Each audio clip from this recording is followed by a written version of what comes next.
4 things we learned from Liverpool's win over Atletico Madrid. Liverpool would play out their third Champions League group tie of the season a short time ago. Said clash would see the Reds face a trip to the Wanda Metropolitano for a clash with Atletico Madrid. After dispatching AC Milan and FC Porto in their previous 2 ties, Atletico were, on paper, set to present Liverpool's toughest test of Group B. And after the Spaniards secured 4 points from their opening 2 CL ties, Liverpool knew that a loss on Tuesday would see them knocked off top spot in their group by Atletico. But, when all was said and done in the Spanish capital, Liverpool were able to maintain their status as Group B leaders. And it did not take long for Liverpool to open the scoring on Tuesday, with that man Mohamed Salah once again integral in the build-up. The Egyptian picked up the ball out wide and skipped past 3 Atletico defenders before getting a shot off, which deflected off James Milner before going in. The goal was still given to Salah.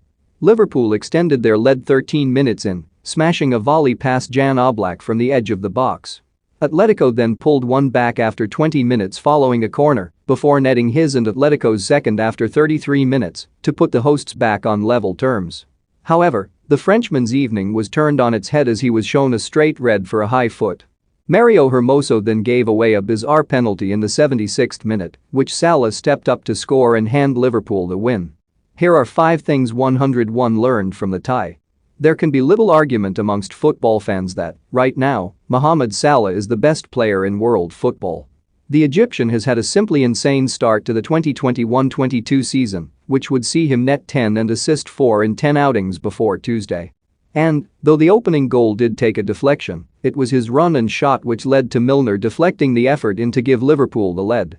Lionel Messi and Cristiano Ronaldo have of course been some of the most dominant stars over the last decade, but Mo Salah's form is head and shoulders above the pair at present, with the 29-year-old seemingly only getting better with age.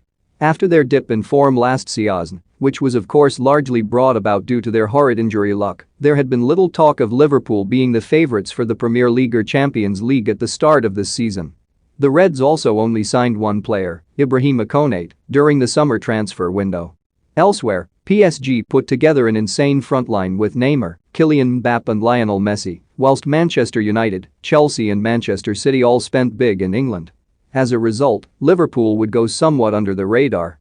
However, their unbeaten start to the Premier League season and their unbeaten start in Europe shows that Jurgen Klopp's side, despite a lack of investment, should not be taken lightly this season in either the Premier League or Champions League, especially when they have their full-strength Zai on the pitch. Naby Keita's night got off to a great start versus Atletico, netting a stunning volley to double Liverpool's lead.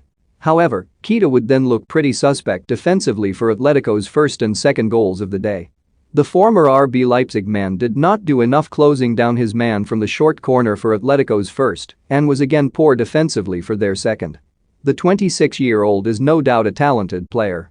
But Tuesday's tie once again proved that Keita, 3 years after his switch to Anfield, does not have the required skill set to work well in Jurgen Klopp's midfield 3, especially against the better sides.